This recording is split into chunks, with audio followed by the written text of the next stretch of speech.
2, 3. Testing 1, 2, 3. Let me know when you hear and see me. I think I'm on. Okay, I think I'm on. Hello, everyone, and welcome to today's class. Today, what I am going to be covering is an important subject and not an easy one to cover for a lot of reasons. And the title of this lecture is The Problem with Protection Sport Dog Training, in particular with how it pertains to the future of the dog training industry, especially for professionals. So it is a sensitive subject because I want to do this in such a way that adheres to our guidelines of not bashing trainers, but looking for ways to improve training and to critique in such a way that it relates and shows how foundation style dog training can help the industry. So before I even start, first I want to make there's a couple disclaimers here. Is number one is the protection sport training influence is not a problem with, it's not about individual trainers, even those with the largest influence. Instead, it is a problem with a standard. The standards for sport type training. I'm talking in particular the sports that involve dogs that do bite work, and there's lots of them out there, and there's so many differences between all of them. But in general, the standards of that part of the industry, it's embedded into the industry. It heavily influences a lot of dog training in the industry, in all aspects of it. Not only pet dog trainers, but also working dog trainers. And to focus on individual trainers is going to be pointless. So this is meant to encourage trainers to fill in the blanks that are left there by the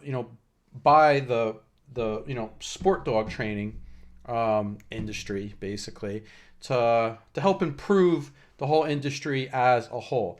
It is impossible for me to do a lecture that I think addresses the subject without showing footage of sport dog trainers. So it's impossible to avoid the names and stuff like that, and people would recognize them. But I truly mean this. It is not about those trainers. If you take every trainer that is mentioned in this and you search the internet for every type of video that shows training that you do not agree with, and you eliminated them from the industry, the problem would still exist. All right. It is so widespread. It is so embedded. There needs to be a change from a different route compared to just attacking trainers. All right. And I truly believe, because I have been there myself, I do not want to come off as self-righteous during this lecture, because I've been there.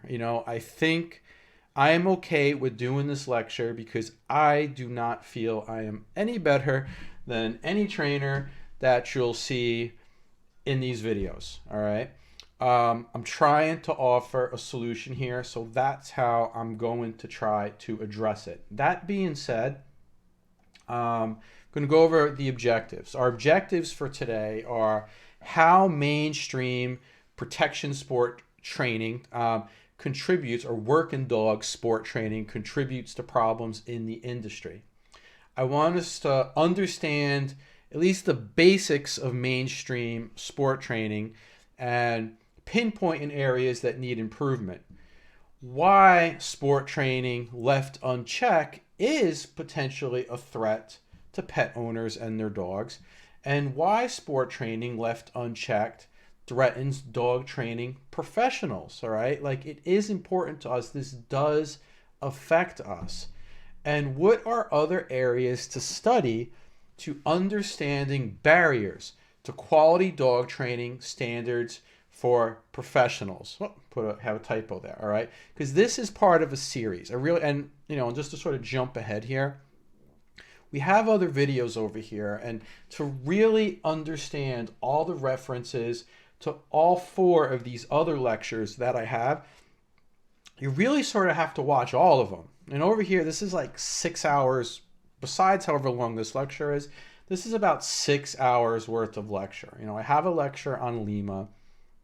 I have a lecture on the force-free dog training industry.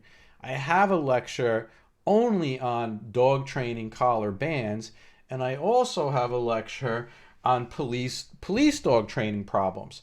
And in many of these lectures, it does reference sport dog training, which sport dog training does require a lecture in itself. And like I say, it's difficult because we certainly do not want to group everyone who does sport dog training together, all right?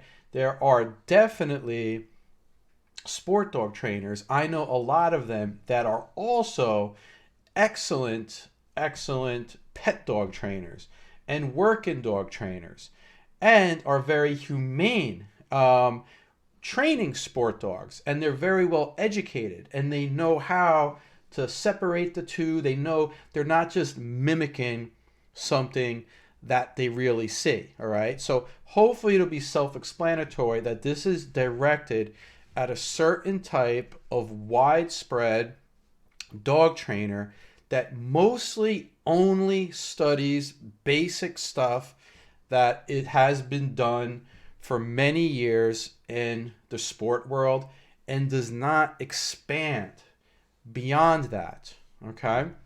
So one of the things why I wanted to put this that triggered me to put it up is, recently, very going around on social media and in the news, all kind of outlets, which does not surprise me at all, is, like I said, I'm not going to mention any names because it does not matter. This happens so often, the names do not matter. It does not matter who did this. It just happens. There's a video, I'm going to play it. You do not have to watch it, all right? You could turn your head. You do not have to watch it. It's not important that you watch it. But it is a trainer who's been a very successful trainer who someone was videoing him taping a dog and a puppy. And basically it looks like for a puppy not letting go of a sleeve, he takes it, he swings it over his back, and he slams it onto the floor. And it looks like he broke the puppy's hip, possibly over here. And it got a lot of attention. Now, things about this is he's doing training that he learned from other trainers, definitely, that do this in the sport dog industry, all right?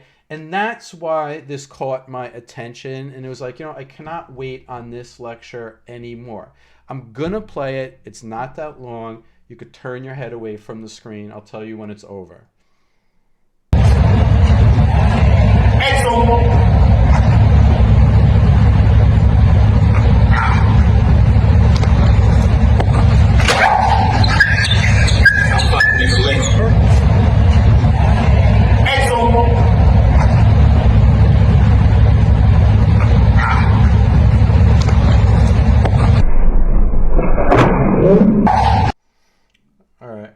The clip is over.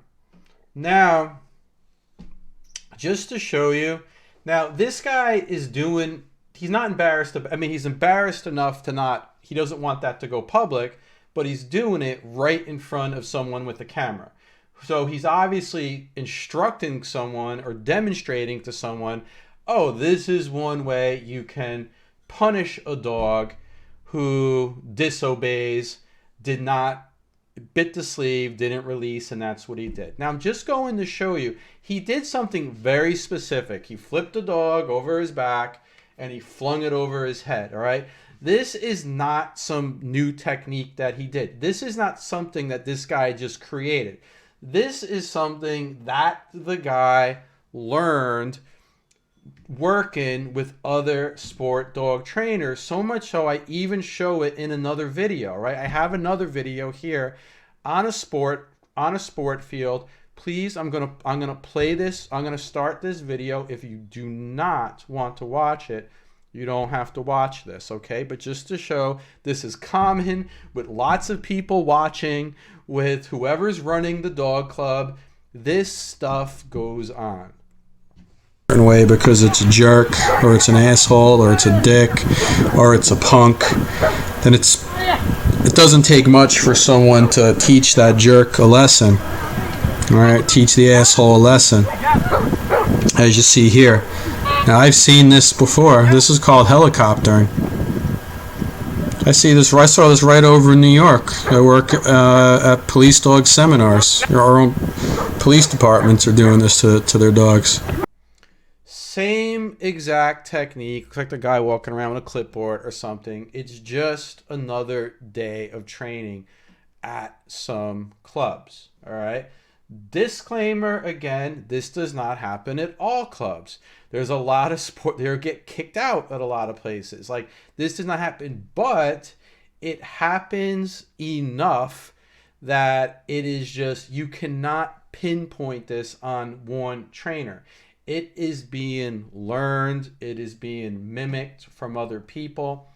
And just to show, I put, if you do a Google search and just write something like, write Schutzen abuse or something like that, normally, like, once you go onto like forums and stuff like that, what you will see is there's not self-policing, right?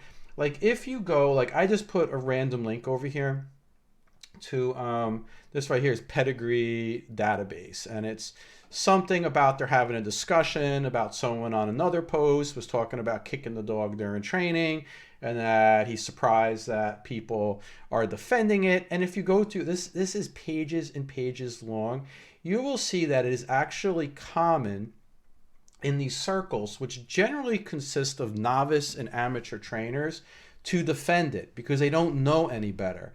And they use, so being rough with the dog, they make references to they have to do it sometimes, and people just don't understand because they're not handling dogs like this. And you hear all kinds of things, involving cognitive dissonance and stuff like that, where they're conflicted and they basically just don't know other ways. And they think that this is what they have to do.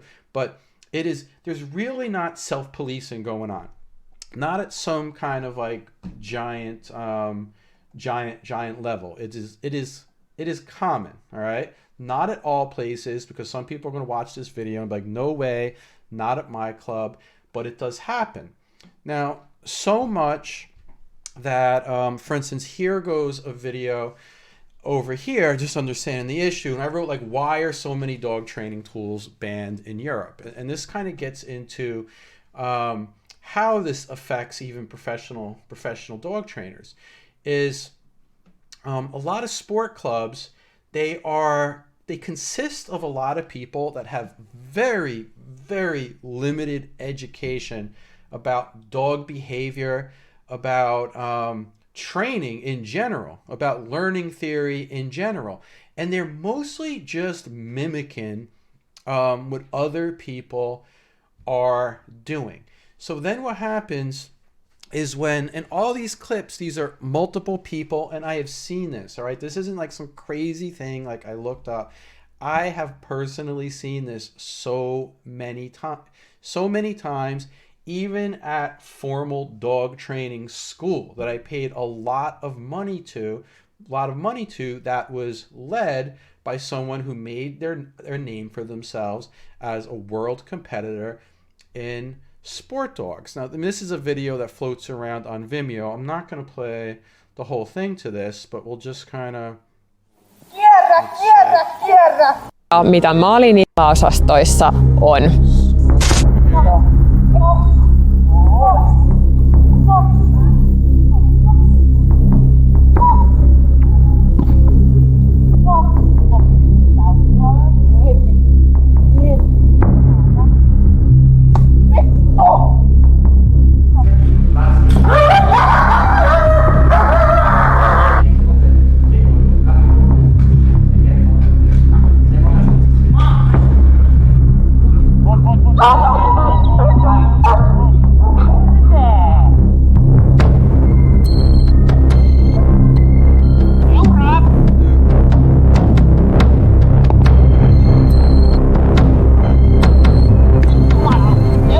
Mä otin ensimmäisenä Now, niin this, se valvontaeläinlääkäri ei pysty mitenkään toteamaan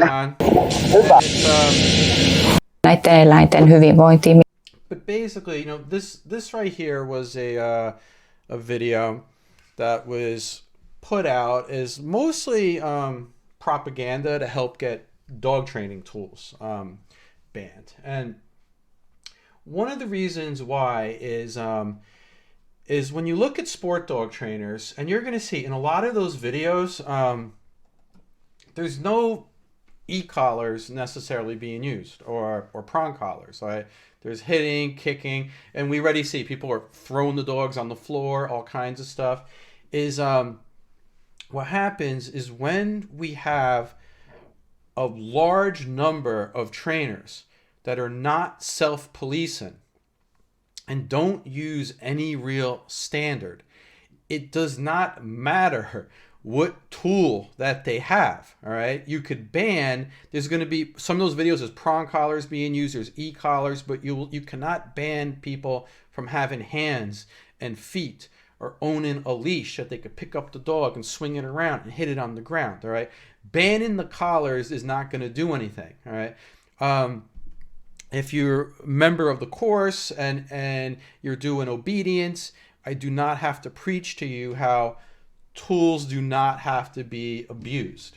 All right, but abuse is abuse. Like, you can abuse a dog with anything, to come down over here, to move along over here, is what happens is tools get banned in Europe, and Europe has always had, with working dogs, a good reputation because of dog sports like Schutzhund and things like this, because you have these dogs that once they go through the process, if they have the right dog, if you're not watching the way that they're trained, ultimately what you see is a dog that looks really good after the process. It's everything else that's going on behind closed doors or on the field with no cameras rolling that generally is going to be the problem. Now, where Europe, you can see, I would say they were ahead of the game. If you look towards Europe, some of you are in Europe that are watching this, you could see they are ahead of the United States in training. We looked towards Europe a lot of times for a lot of their trainers, and a lot of their mentors came from Europe. And then you can see exactly what happened in Europe when the concentration is on a good presentation and not the actual training process. Is now that people have video cameras and social media and stuff like that, they took away these trainers' tools. But it doesn't stop anything, all right? It doesn't necessarily stop abuse from happening over there, because they have not learned how to necessarily properly train. Now, yes, Dave, I'm gonna bring up those points, all right? There's a lot to talk about here. But first we got to learn about some of the basics of old school sport dog training. I'm going to be talking about the type of style that's been around for the longest amount of time, that has, I would say, the biggest influence. This does not include everyone who's doing sport dog training, but the basics of the trainers that are causing most of the problems is behaviors are taught primarily with negative reinforcement alone, followed by positive reinforcement, or positive punishment followed by negative reinforcement, then positive reinforcement. All right, there's definitely rhyme and reason. There's definitely consistencies that you will see. They're not just all out there just manhandling the dogs. It's just limited.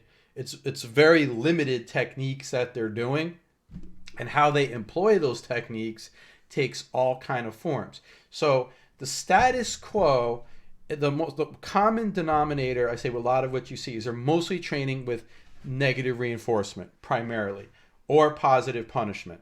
Meaning, what we see in these videos is that, and I did this when I went to school for dog trainers that was run by a sport dog trainer, is a lot of the things that they were teaching the dog includes doing some sort of aversive to the dog to learn to get the dog to do a behavior, whether it's holding a dumbbell in its mouth while it's staying into a heel position, or it's keeping attention at the handler, doing some sort of aversive, something uncomfortable, and then once the dog does it, giving the dog a reward. All right, it could be a treat in some parts of the training, or it could be something that we would call more Premack principle, an activity that the dog then gets allowed to do, like go and bite a sleeve or do something like that, especially with the bite work. They're doing an activity outside of that obedience. So I would say it's heavy punishment to positive reinforcement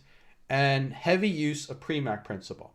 Now, and if you really watch most sport dog trainers, whether it's a good presentation or a presentation that you don't really like, it's generally going to follow that pattern. Now, if we look at our chart here, the reason why it is so popular is because from a technical point of view, it makes sense. And from a technical point of view, in a perfect environment with a dog completely not confused, it builds very, very reliable training. All right, from scientifically, you cannot argue if a dog is doing a behavior because they're going to get something good for it. They're also doing the behavior to avoid a punishment, and they're also doing a behavior because if they do that behavior, they get to do another activity that they would prefer to do more than the obedience itself. I call it the dog training trinity. Right? It's like scientifically, you cannot get more reliable training if you do this. And that is the glue that holds a lot of these diehard sport dog trainers together, because it makes sense to them that what they're doing and the end result is going to get the best, most reliable end results by following through with that. All right, so that is true. But the problem is not the theory. The problem is the process that they're using to actually get there. Now, so you will see, and there are also different trademark brands. All right, I'm not going to say any of them because it doesn't matter. All right, there are many trainers that put a trademarked brand to their style of dog training for marketing purposes, but it is the same basic concept that you see new seminars, people spending thousands and thousands of dollars to learn some brand of dog training, but that's basically what they're learning to do. The same thing if you watch my introduction video to this course, the same thing that I learned 20-something years ago, the same thing that was around decades, but before that, it's been the formula for sport dog training. All right, I say the biggest difference you're going to see is what it immediately looks like, because different tools and different mechanics may be used. All right, now sport dog training. Can you train sport dogs with force free? All right, or only positive reinforcement training? Right? Because we don't want this video to be used as propaganda from the for force-free community. Is yes, you can partially train. You can start a train. You can actually, matter of fact, I would say, if we're talking solely about sport dog training in a controlled environment, on a field, with everything very predictable, in a lot of dog sports, yes, you could do vast majority of what you need to do with positive reinforcement and negative punishment, all right? With very, very minimal things that we considered aversive, or it would be trivial to consider it aversive. And we even have a video on that, right? Like there's this video here. I don't really have to play it, where we show a foundation style dog trainer handling his Malinois that came from the same exact bloodlines. These people are doing the sport training, controlling the dog, and we break it down of all this stuff that you can accomplish without using positive punishment or negative reinforcement. And there are trainers that actually compete, that are very, very, very, their methods are very, very very much just positive reinforcement, negative punishment, very little aversives. But we're talking about how this relates to the professional dog training field. This isn't really just the whole answer. It's like, can we demonstrate it? Can we do a demo showing a dog that does protection training using force-free methods? All right. To say that the reliability, even in a controlled situation, is superior to a dog that also had punishment worked into the training program is just being incompetent. All right, is being incompetent.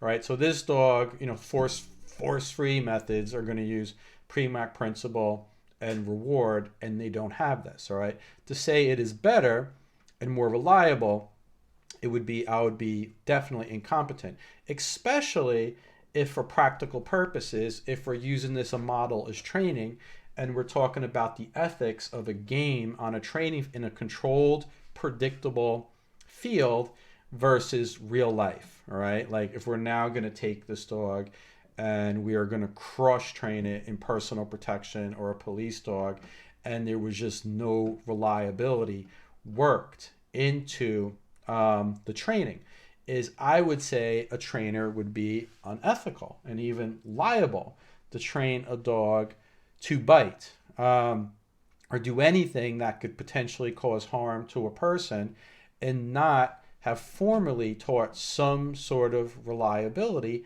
also through consequences. All right.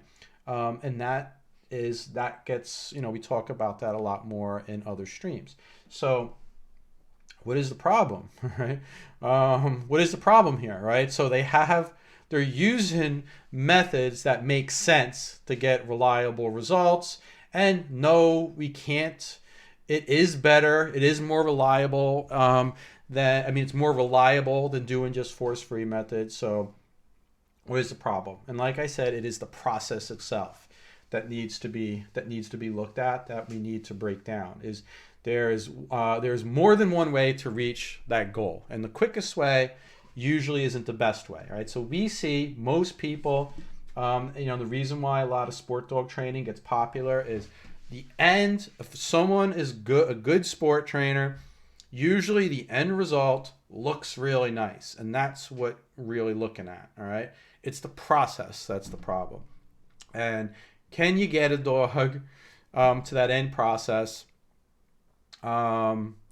without using methods that gets tools banned? All right, that basically gets tool banned and causes and is abusive. I mean, you can't. Some of this stuff it is very difficult to look at it and try to explain that it's just not abusive to do it, especially if you present it to the public. If you put it out there, you put on the chopping block to get scrutinized. If the public in general looks at something and says it is abusive, it is not going to work as a standard for professional dog training. So let's go down. All right. Now, the most obvious part of the solution is to incorporate Lima into the standards. All right. Now, I'm going to do some clips to some videos. It's not bashing. I'm finding public videos on YouTube. Forget about the names, right? If we focus on the names, it does not matter who it is, all right? What matters is that we're talking about definite mainstream things that go on in the United States and areas where e-collars are not banned yet. And also, I'm putting this to say the most obvious part to incorporate, solution is to incorporate Lima into standards. Because what we're going to see in these videos is basically footage from seminars that people pay to, generally amateurs. They have e-collars, and in this one clip, I'll play it as I talk over here. Is they're teaching a dog to out on a ball, and it's like a 9-minute video. And what you see is the dog gets high level stim, enough to make it jump, enough for it to vocalize, especially towards the end of the video. Over and over and over again. Pretty much the whole 9-minute video. The dog is getting high level punishment to let go of this ball, and then they're letting the dog go back. Now what we're seeing is, we go back over here, is what we're seeing is Premack principle. The dog would rather play with the dog. No, the dog would rather play with the ball than do obedience. So if the dog does obedience, the handler is asking the dog to do obedience. And if the dog does the obedience, it gets to do the activity it would rather do, which is simply just hold on to this ball. All right. It just wants to hold on to this ball so bad because it was selectively bred and raised to be that crazy about the ball. All right. And it's obviously, its temperament is obviously a very hard dog that could bounce back from corrections and selectively bred to be like this. And what we're getting is a continuous punishment schedule. They're giving the dog a command. If the dog does not obey this out command, it's getting a high level of stimulation. All right. And we're getting repetition, and it's being used, it looks like, as the main teaching process for this dog, considering the level that the dog obviously does not like and how many times the dog keeps making the same mistake before, the same error of disobedience, before it starts to do what the trainers want it to do. All right. And that is really, that's the activity itself, is the positive reinforcement. And this is what I'm talking about of how it works. All right. So here I would say this is positive punishment. The dog is given a command. If the dog disobeys, it is discouraged by adding an aversive. That's the positive punishment. And if the dog doesn't let go, they keep pressing the stim. Once the dog does let go, that's the negative reinforcement, the removal of the stim. Then the dog is allowed to get the reward, which is the positive reinforcement. Like I say, you'll see this pattern a lot with seminars like this that have sport dog trainers. And the whole video is pretty much like that. You go into, he does release the outs. I mean, we're going like 6 minutes of, I lost count at like 20 something, like high level corrections. Put the ball between his legs. That's the role game we did with little dogs like I explained before. Let's see what happens. So this is seven minutes into it. And he is petting the dog. This is the only way. Good he will to not say. resist 2 more days. He will be so happy. Oh, never he will try again. Fuck the system, Let's see, he tells the dog. Aha! Anticipation. That's what I want to say. Yes, yes. Good dog. That must stabilize, No problem. Good dog. Abort. Now you stop. Yeah. Now you are choosing. No blood floating around, no growth legs, no And this growth is the end legs. of this. This is the end of the clip where they did get results. Right? He did get results, but I'm not going to play this whole thing. But there's a lot of punishment in there. Now, like I said, you got to look at these things. We don't want to go in these things and bash it. I'm listening to the instructor in there, and what the instructor is saying, from what I hear, is is, yeah, after like 2 days of this, the dog's going to be spitting everything right out. All right. And it makes sense that if this guy follows, if you watch this whole clip, all right, if you watch that whole clip, that yes, the dog is in that controlled situation or similar situation that the dog will spit out the ball. All right. Now we're going to see something similar over here. All right. We're going to watch this one. And in here, it is we're creating distance in guarding. All right. So this is sport. This is sport training again, and this is happening in the U.S. This seminar, and we're training the dog, I guess, to let's just play here. Flats, aus, flats. It's for what's called a bark and hold, where they want the dog to stay, not be touching the agitator. Flats, flats, flats, aus. And we're gonna get, like I say, it's not that looks like it was the worst thing in the world to do a dog, to hit the dog. But what we got to look at is where are the gray areas? Like where in sport training does not come against standard of what should be happening. Now, as we watch this, basically, I don't want to play these whole things because these are long videos. I leave these links in here for you to watch as long as they're public on YouTube. But what happens is the dog is learning. Okay. Did you see that? Okay. Should have did timestamps here.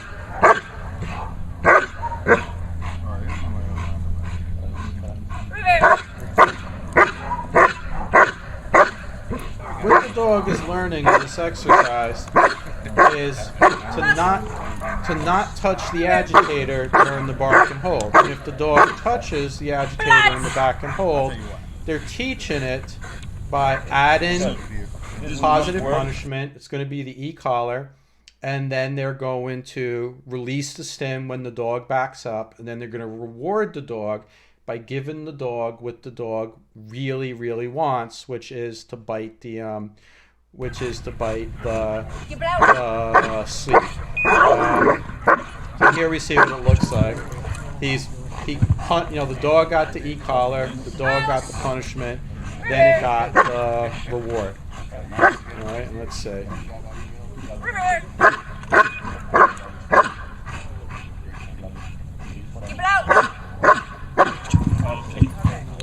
We go very quick and easy, my lady. Okay. You're putting your foot taps with the... A little bit. Say again, aus. Aus! River! River! Using my throat. Keep it out! Keep it out!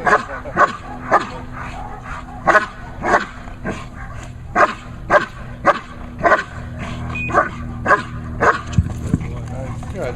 Now at this point in the video, the dog was doing pretty good. The dog's getting a lot of e-collar corrections over here. If you back it up. I mean, for coming forward. Every time you hear a tone. Like I say, it's hard for me to do the lecture without doing the timestamps over here to show the whole thing. But you have to watch these on your own here. Now, watching the videos, like I say, these, as long as they're on YouTube, they're up here. I encourage you to watch them on your own to be critical. It is easy to see how it is very easy to see how in the dog training circles, sport dog trainers, how they could defend the training that they're doing because they're able to get results, especially in a pretty short amount of time with with the dog. And one of the arguments too is going to be still at the end of the session, even though if the dog does not seem to have exactly the same as tired out at the time, the dog is still somewhat willing to engage with the training. And this is one of the things that is that the dogs are selectively bred for. It's called hardness, right? They can bounce back from a correction, and they could come right back. And the other thing too is they're also selectively bred to have these really high drives where they will deal with lots of aversives in order to be able to do what they want to do. All right, so we're talking about selectively bred dogs, but I'm putting this here so you can really see, and you should break it down. Watch the video, watch what is going on inside of these videos. All right, and know that this is common. It is not about any particular person. Some of the trainers that are doing this are much more commercially successful than others, but it is the same technique. And just as many people learn techniques from people you never heard of from apprenticing than people who are big in the industry. They're just not as good marketers. Now, what happens is, I'm going to tell you what happens when the status quo of sport trainers is commercialized into the pet market. Here's where the big problem happens, all right? So if you watch sport dog training, all right, and you see these dogs come through and take heavier amounts of punishment and come through, it can be argued, okay, that this stuff works and stuff like that. Where we get into the pet dog market, these techniques, because usually people go, there's a lot of things missing, which we're going to go into the pieces, that are missing, because it's very, very simplified training.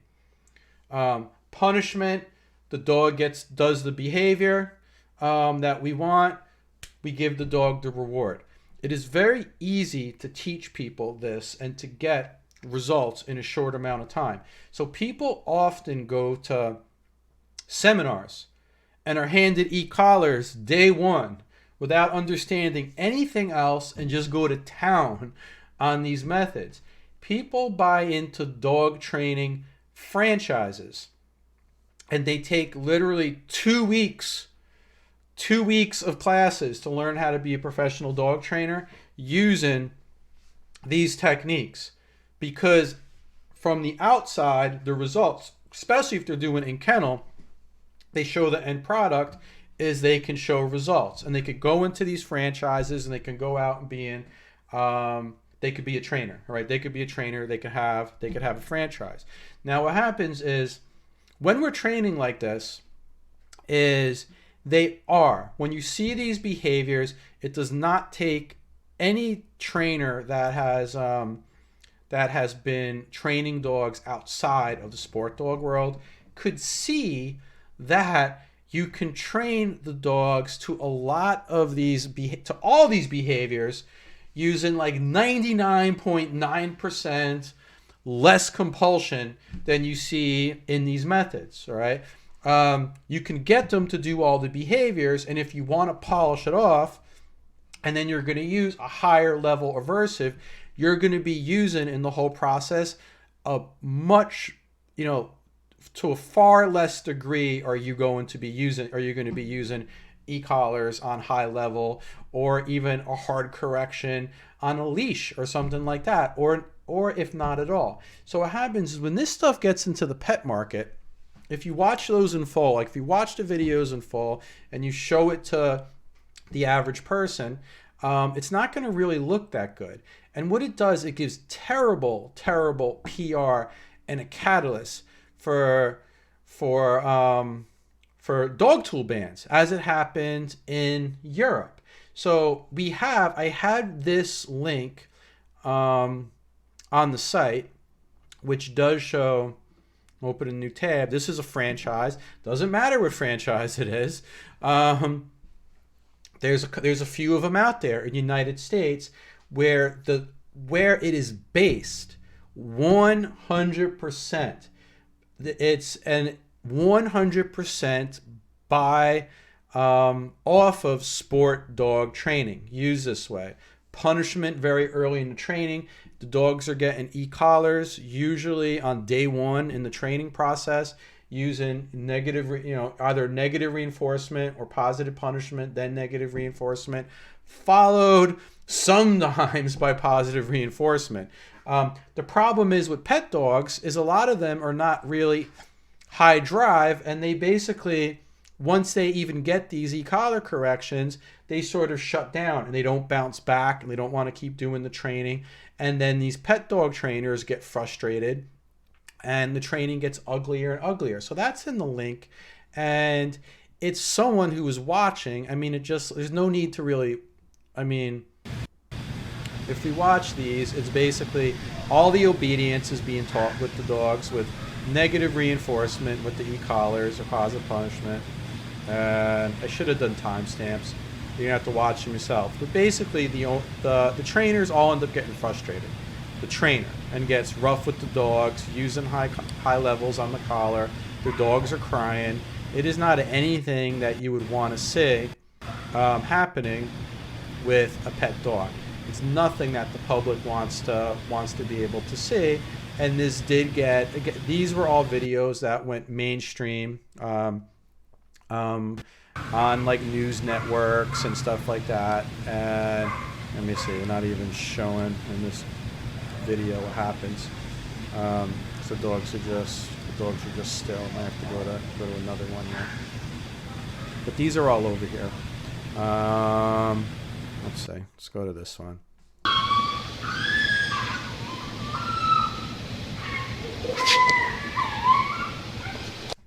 Yeah, but it's not the best lecture to go through all the videos. Or else the video would be too long. I want you to watch these yourself on your own time to educate yourself.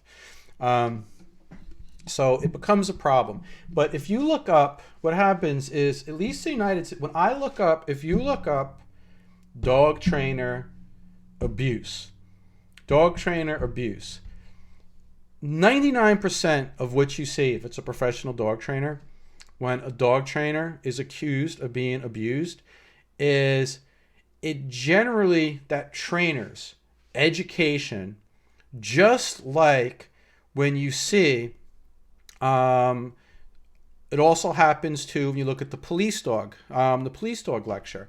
A lot of it traces back to simple standards that are used in the sport dog industry.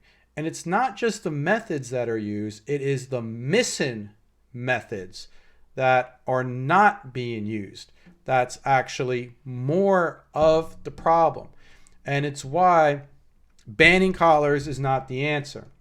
Banning collars is not the answer, because the videos that are the most horrific to watch, if you actually really go through all those videos, the parts that will make you the most sick to your stomach have nothing to do with the training collars. It's usually when people do not have the training collars because the training collars were already banned, or the trainer chose to not use the training collar because the dog was not going to be allowed to wear the training collar on the competition field or something like that. All right.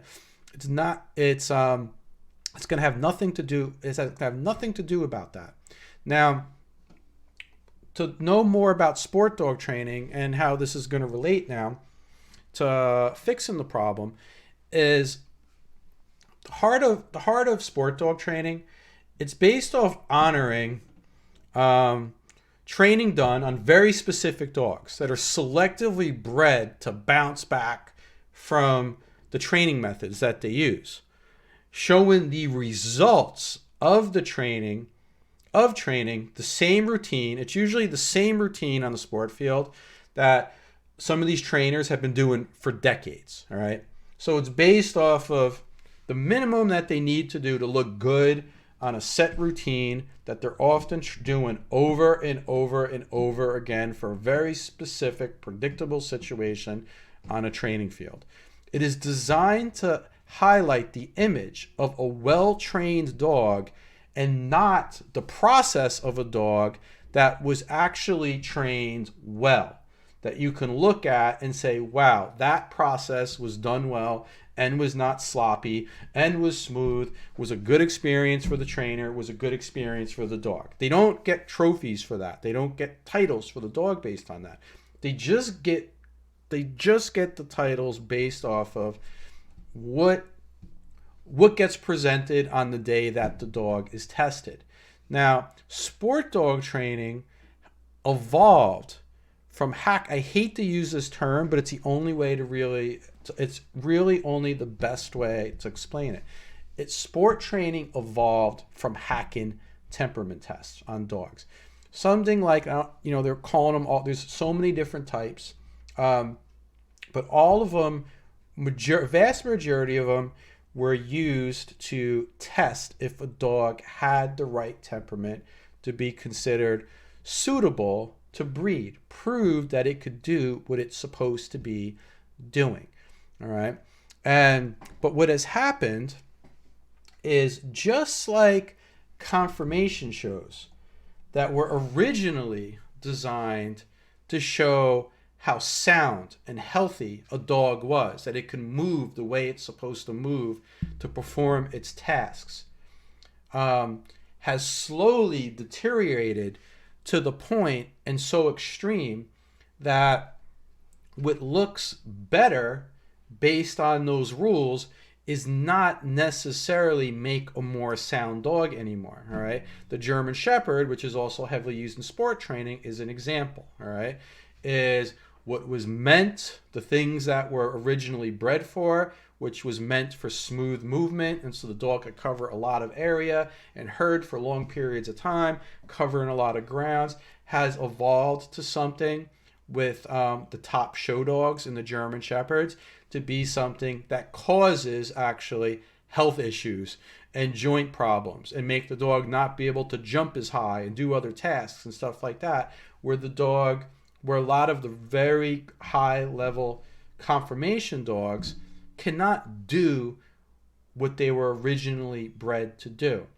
Now, what conformation shows are, for what they are, conformation shows what they are to the soundness of the dog has basically become what sport training has done to test the correct temperament of a dog for a purpose. It has slowly evolved to look good on the test itself, to the point where it's no longer representative of what the dog needs in order to perform its duty. To give you some examples, what you can look at, I'm not going to play this whole thing, is here's an old video from 1936 in Germany, and to show what a Schutzhund, a temperament test in Germany, looked like for dogs in Germany. And it evolved. I'll take off the silly music, and I'll put this in. Basically what we have here is we have dogs that they had to show that the dogs were obedient, and you see the dogs walking next to a lot of other dogs with people, and you'll even see him in this video walking through towns in different environments close to other dogs, and there's nothing that looks too crazy or artificial about the obedience. It actually looks very similar to what it would look like if someone was walking down the street with their dog and having the dog jump over things and do different purposes. And like I say, jump overhead here. There's people walking down the street with bikes. You don't see this crazy like attention healing and stuff like that. And we're seeing these dogs like inches away from each other. Okay. Protection training and jumping and everything that you really see is it was designed for what it was meant to be, to show the soundness. The protection training it's not going to look as impressive compared to what you see in sport training now, but the guy's in a real suit, the dogs are actually getting hit by sticks, and it seems from when I'm looking to reflect a dog that could be trained to protect an owner, with the owner fighting, stuff like this. All right. Now, what has happened, we fast forward almost 100 years later, 85 years later, is the original purpose has been hacked. And the way it's been hacked is, first I'm going to show you the illusion of the obedience. If a dog was suitable to be usable as a working breed and good protection dog and stuff like that, it generally meant the dog was a pretty compliant dog and was easy to train. And they used to demonstrate that by the things that you have seen. You know, people walking the dog, it looked pretty natural around other dogs, around distractions, around people. And what it has evolved to now is trainers that are very, very good at making the dog look happy and look super compliant, mostly by using dogs that are very, very, very, very excited to have something that they think they're going to get from the handler, right? And that's why they're wagging their tail and they're so driven, and they're generally getting heavy corrections. Sometimes we go by traditional ones to keep them in that position. And the dogs are not doing that. They're not going to be doing that walking down the street. And what you also see, as we see in the videos, is that these top trainers often in the world, in the sport, need to use heavy, heavy, heavy corrections with an e-collar to keep the dog, to get the dog to obey. Where the average person, or even a police officer that's not even just on a plain grass field, is going to have to use, if we're using these same dogs, if the temperament was good for work, you would not need, it should not be that difficult to get this obedience from the dog. Where if you did not even have the e-collar, could you imagine what they would be doing to get the dog to comply would be very similar to what you see with those videos coming from Europe, where it's much more heavier leash and kicking and hitting and stuff like that. All right. So the e-collar is being, is just sort of like, it's being used in the same way. It just does not, even when you see the dog crying, it doesn't look as bad as people hitting and kicking and all that kind of stuff. The next thing is the illusion of protection. All right. Is illusion of protection. It is not protection. If anyone studies it, when the dogs are biting the sleeves, as you can see, the dogs are trained to bite a sleeve, right? Often what you see in sport training, which is being used to model real world stuff, is the owner has their own dog biting them on a sleeve and correcting the dog. And even the agitators that the dog has no relationship often in these fields are doing heavy, heavy, strong corrections to these dogs. The dogs are not looking at the agitator generally as a threat at all. They're looking for the sleeve, all right? They're looking for a sleeve. It is based off of usually high prey drive or high play drive and barrier frustration. A dog that's barking because they want something, but nothing to do with the dog's temperament to actually protect or to bite a person, to actually bite the person. It's sleeve focus, which is why even the equipment in some of these sports is just limited to just wearing a sleeve. And a lot of these trainers are very safe just wearing a sleeve and have nothing else protecting them. And they could reach right in, slap a dog that doesn't even own them or that they don't even own during the protection training. Is not protection. The tracking has evolved to be fake tracking. All right, I know this because I have done it. I went to these schools. The tracking that is done in most sport competition has nothing to do with the type of tracking that a dog would need to do in real life to serve its function. All right, tracking, again, it's based off of illusion. Dogs that are police dogs that need to find stuff, they need to use their nose to find specific human scent and follow them over long distance. Dogs that track in competition, they are generally trained specifically to follow food that is left in the footsteps of the person in the training process that is handling the dog. All right, they go out in the field, they make footsteps, they put food in the footsteps, they take the dog out. The dog is eating food off of the floor, and then what happens is they slowly remove the food.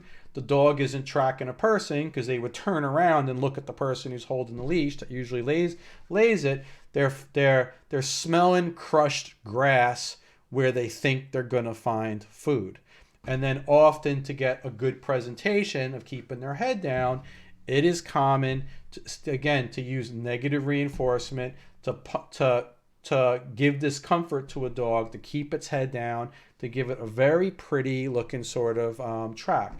But it tends to be useless of proving how well the dog can naturally track a person over long distances, different terrain, stuff like that. It is not a temperament test anymore.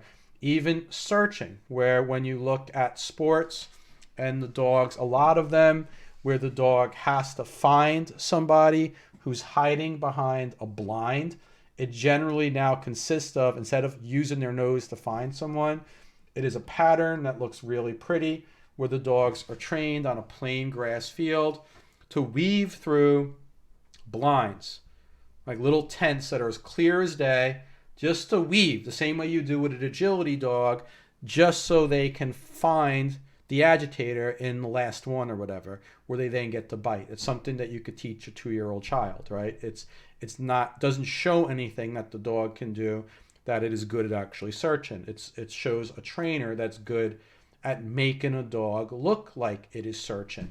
So this is important because we need to sort of demystify what's going on with sport training, that the end product is often, not always, an illusion of a good training process.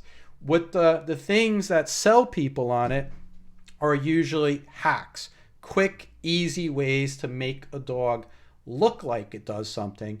And some of the consequences of this is that title dogs, and I know this because I've been there and I had to purchase dogs and I had to use dogs for real purposes, is that when I needed dogs for real purposes, it was common that you would get dogs that had titles on them, or were came from bloodline after bloodline and parents that have titles that sell for a lot of money that could not do the actual work, because their proof of being able to do protection training was a demonstration that they would bark at a sleeve that they wanted to play with.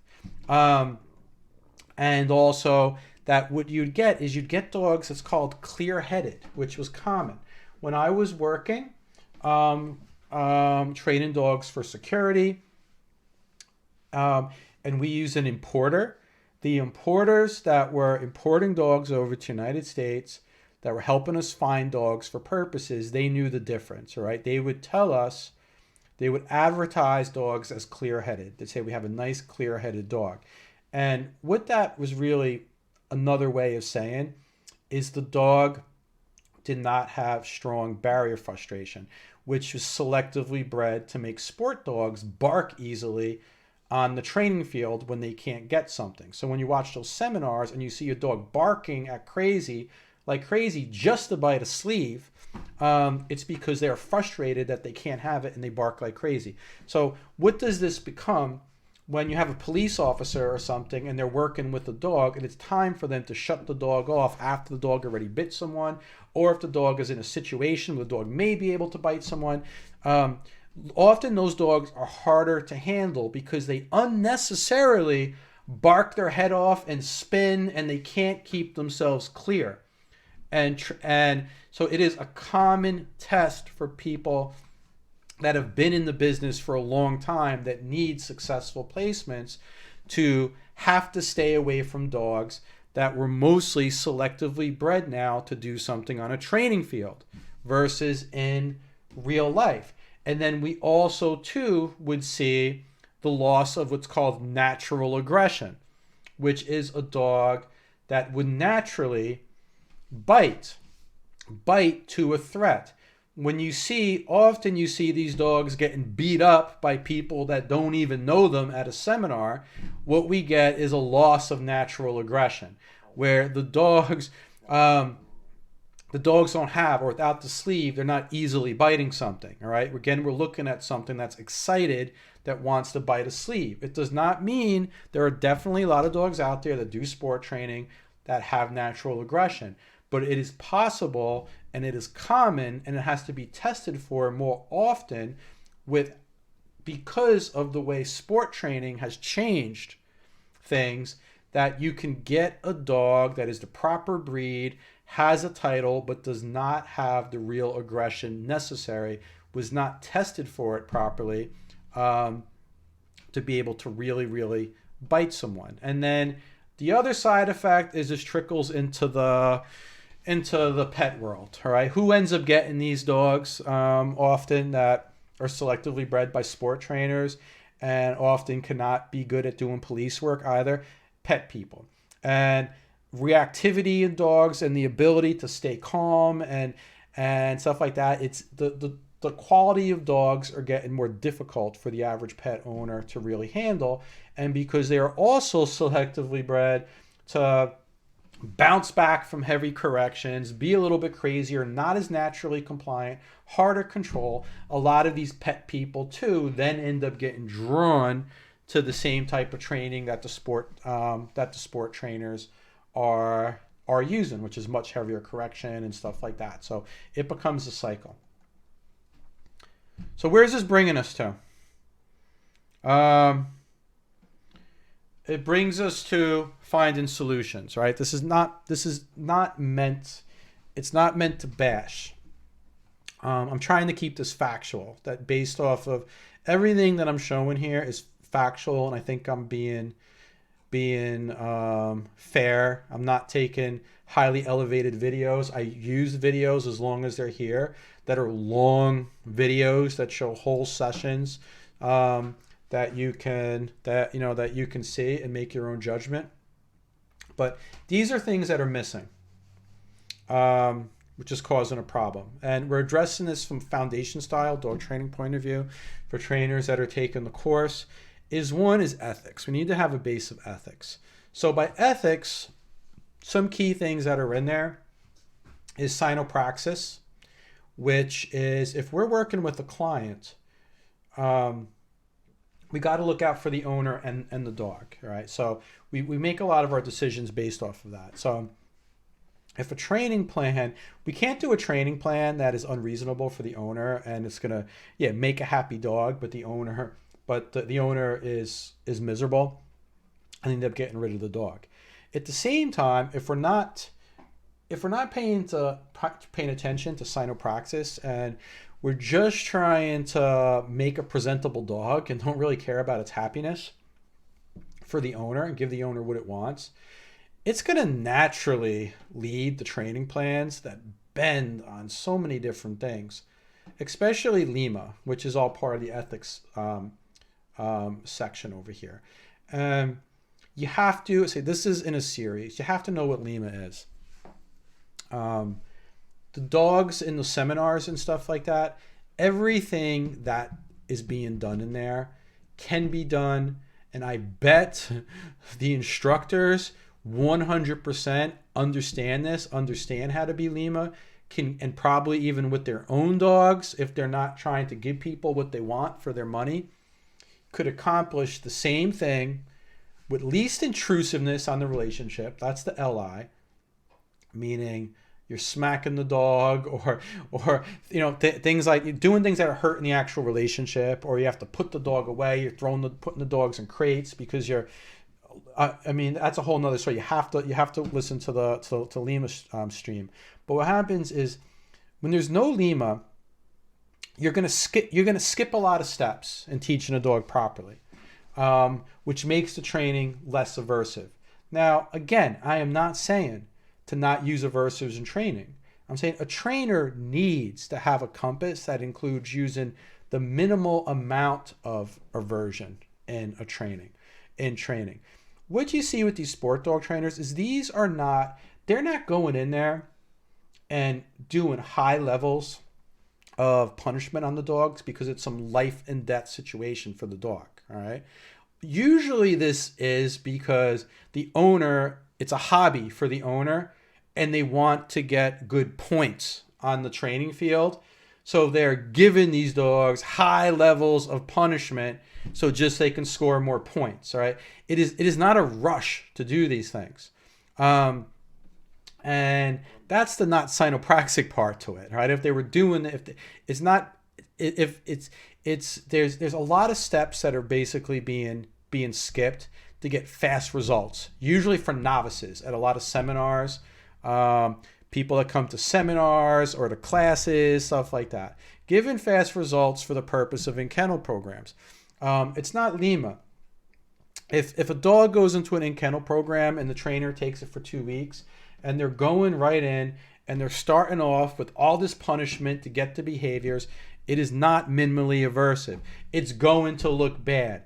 It makes everyone, people are going to look at the tools. They're not going to look, the average person does not understand training and all the training steps that could be put in place to get a dog trained, and why using punishment is good and necessary for responsibility, especially with aggressive dogs, working dogs, any dogs that could potentially hurt someone, right? They're not looking at that. They're going to look at the tools.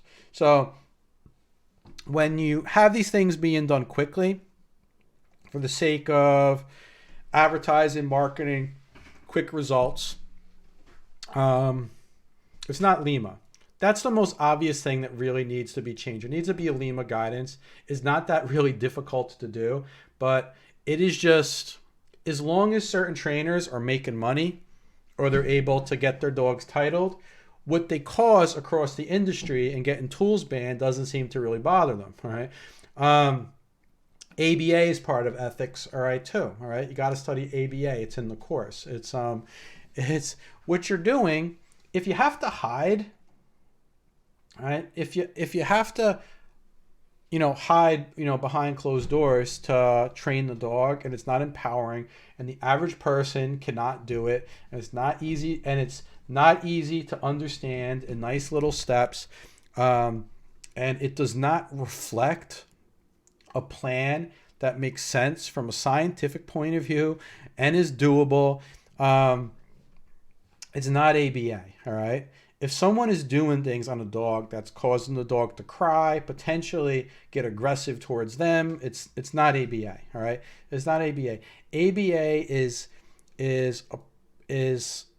standards that you use in teaching and changing behaviors, basically. Changing behaviors for the animal or the person to be more functional of what you want them to do. You have to study it, all right? It's a missing piece, all right?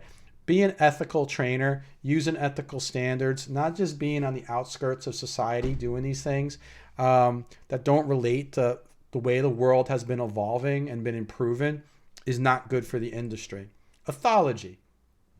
It is very common for sport dog trainers to have very, very little training on actual dog behavior. And when we're dealing with things like reactive dogs, handler aggression, different types of aggression, why certain breeds are acting a certain way, and things we want to do is it's not standard for them to need to know this stuff, especially when they're going to like these 2-week schools and stuff like that. So what happens is it naturally causes bad diagnoses of the behavior, and the diagnoses become simplified, like things like, oh, the dog is being a jerk, oh, the dog is just self-serving a-hole. You get all kinds of crazy reasoning why the dogs are disobeying, as opposed to real reasons that relate to the ethology of the dog, or even missing steps inside of a training process, which naturally leads to a bad attitude. People do not pick up and slam dogs that they think are making honest mistakes. They don't pick up and slam dogs that they think are just confused. They pick up and slam dogs that they think are being jerks, that they think should know better. That's why they pick up and slam dogs, all right? So if someone doesn't know ethology, understand ABA, understand how to do things, it is very easy for them to gain these attitudes where it's okay to just treat these animals as if they're just self-serving little jerks that are just out for themselves. So this needs to be taught. Next thing over here that's missing is management. It's not as obvious inside of these videos or whatever, but not understanding, a lot of dog trainers that learn only through sport training, is some of them just the idea of proper husbandry is just non-existent in some of these circles, to the point where the way that they're handling the dogs, if someone was to really investigate the way they're managing them, is illegal in a lot of areas. Not only even in New York, in Westchester County, where it's pretty lenient, On a professional level, if I wanted to present myself as a professional and I was keeping people's dogs, I was boarding people's dogs to train, I had to at least comply with some minimal standards by the Westchester County as far as kennel size and giving the dogs enough room and ventilation and stuff like that. In some of these countries, like Europe, it's even stricter, right? Even the way you keep the dog inside of the home. Where when I went to a school to learn how to be a professional dog trainer that was run by a sport dog trainer, it was a first for me, who already had a background taking kennel management classes and stuff like that in college and veterinary science and stuff like that, to see that the standard was literally just packing the dogs in boxes, airline crates, and just like no sort of like real management or husbandry training of how to actually train the dogs. And they were actually, and it was used as part of the process sometimes to keep the dogs more motivated for when they came out, because their lives basically sucked for a majority of the day. Now, what does this lead to? It often leads to way more punishment for the dogs in the training process, or even the owner in the process. Because what happens when you have a dog housed properly as suggested by the rest of the animal world out there is the dogs are happier. They're not disturbing anyone. They have barriers, keep them from barking at other dogs and stuff. Where a lot of times in sports circles, the dogs are just expected to live in these boxes, which they were never meant to live in. And they generally now have e-collars on them, and they're just unnecessary punishment for the dogs whining and barking for being in situations that they were never meant to be, that not at all follows any standard that's been around any time in recent history. Where normally standards get better for dogs as time goes on, actually goes backwards. These dogs are in smaller boxes than they ever have, and does not comply with a lot of a lot of laws that you have in different countries, different states, different areas, or even as far as keeping a pet, right? You cannot be in Germany, and even if you own a dog at home, you should not be able to keep a dog. It's illegal just to keep a dog in an airline kennel all day. You could keep it in there for, you need them in there for travel and a couple of hours, but otherwise you need to give them something comfortable, not huge, but they could stretch in, that they they could stand up in. It's out of touch with the reality of standards that are being taught in animal husbandry industries and animal science and any sort of career or any standards that are taught in formal schooling when it comes to what is the proper way to manage a dog. So this is a big missing piece of what happens when people are slowly learning to be a professional dog trainer based off of just what we see in the sport dog industry. Next going on is just the training itself. All right, training itself, as anyone is cared to stay this long during this lecture, is the training. The training that you see in sport dog training is designed for very simple situation on plain training fields and fake scenarios, everything predictable. There is no need for conversations with the dog, basically. It's a lot of pattern training. So it is generally absence of anything that we would consider a command structure. A command structure that's going to be dynamic and is going to change based on what the dog does.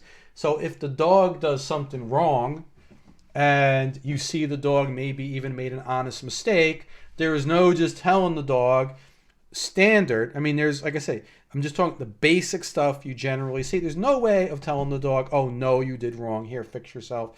Now you're a good boy. You're not allowed to say no on a training field. You're not allowed to praise the dog on a training field. You're not even allowed to pet the dog on the training field. So it's not a priority. You're not allowed to say the dog's name on the training field unless it is so close to the command that it's the same word, right? You have to say Rex sit, not Rex, to get the dog's attention, and sit. So what does this cause in the real world when we use these models in the real world is these dogs make errors where there's all kinds of things going on, and different people are talking, and the handler is talking, and the dog is paying attention to different things in the real world. If a dog's training just consists of barking single commands at them without saying the dog's name, getting their attention, the dogs make errors. What happens when the dog makes an honest mistake? It's not taught standard in training that's designed for a fake environment where the dogs are just not allowed to mess up, or it means points. All right, you're not going to see anything that looks like a command structure. What you basically are going to see is command if the dog does it, reward, command if the dog doesn't do it, punishment, but nothing dynamic. All right, it's going to be very elementary. Also, there is no standard that's based on Lima. What we see over here in the training, I'm showing you specifically what is missing, all right? Some sport trainers will do something which would seem very similar to what we see in this chart and teach the dogs with positive reinforcement, then start using punishment, escape conditioning to teach the dog, and so forth. But the thing is, it is not a standard. When it comes to, when there's money at stake, there's a seminar, there is no standard. They're often starting down here, what we would consider a phase 3. I'm not going to go over foundation style dog training, but they're generally starting high levels of correction that the dog doesn't even understand why they're getting it at first, and avoidance training down here, and skipping a lot of process. There's nothing. There's no standard. There's no self-policing. There's nothing.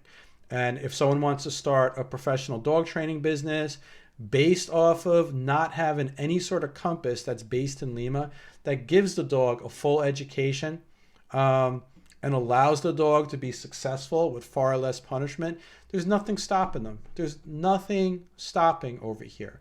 So this is where the problem is. This is specifically where the heart, the missing pieces that we see, there's a lot of missing pieces. These are this lecture is meant to be a part of a series, all right? Just saying, yes, sport training is part of the problem doesn't help solve any problems. To find solutions or to protect the industry, you got to understand what Lima is, all right? We can't really talk about Lima. You have to sort of do all these. You got to understand what Lima is, and we got to understand because it's such a complex issue, the problem that force-free dog training industry does. The force-free dog training industry, unethical stuff and bending the truth and making it very hard to find a solution when they're focused on the wrong thing. All right, you need to understand force-free dog training, specifically how it's causing a problem for educated professional dog training, how it relates to all of this, how it also relates to dog training collar bans, which actually makes it harder for professional dog trainers to be humane to the dogs, and also how this relates to problems with police dog, problems with that police dog handlers are having with their dog. These are all interrelated. It's all big part of an issue. This stream has been going on for a while. This was not I couldn't find a way to do this quick, and I had to skip a lot of steps, but I know I can only keep everyone's attention span is right only so long, right? So I'm going to end this one, but watch all the videos, watch all of these, have a thorough understanding. You need to understand the industry. You need to understand dog training if you want to be successful at it, if you want to protect the industry. If you do want to limit actual abuse, whatever you want to call, some abuse is blatant and obvious, then there's going to be stuff people are going to argue about. But either way, if we want to bring the amount of abuse down in dog training, we have to reduce at least the gray areas. All right, we have to reduce the gray areas. We have to increase the standards all the way around. All right, so review our objectives. How mainstream protection sport training contributes to problems in the industry.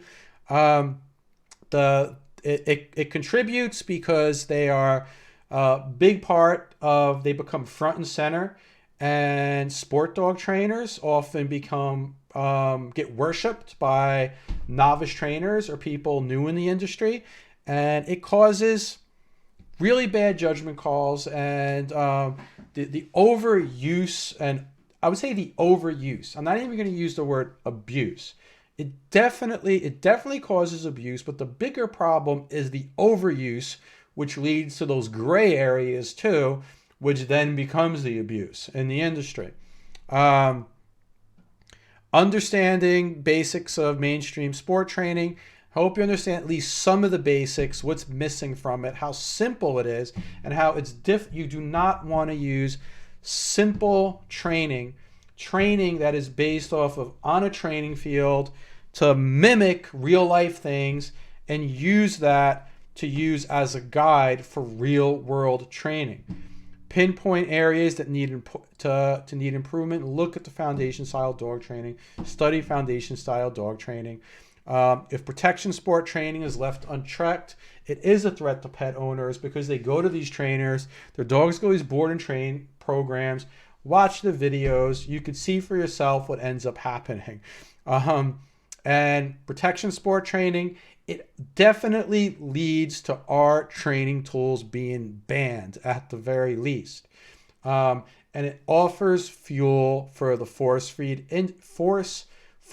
industry to lump together trainers that follow ethical standards, that follow Lima, to be grouped together with trainers that get most of what they need to know in education that could last either a weekend to a couple of weeks, as opposed to what dog trainers should be getting a thorough education. And please look at all the other there's really 4 other lectures and a lot of time to fully understand the depth of it and how it pertains to the future of the industry. And if there's ever going to be solutions, it has to be understood where the problems are to cause the kind of changes that needed to be done, because the industry is not going in the right direction when it comes to professionals being able to do their job the way they need to provide a humane service for the general public. Unless there's changes. Look at Europe as an example, if you're in the United States, to see what direction the United States is going. So I'm going to end this one for today, and I'll be back Wednesday. Thank you for everyone who's still around.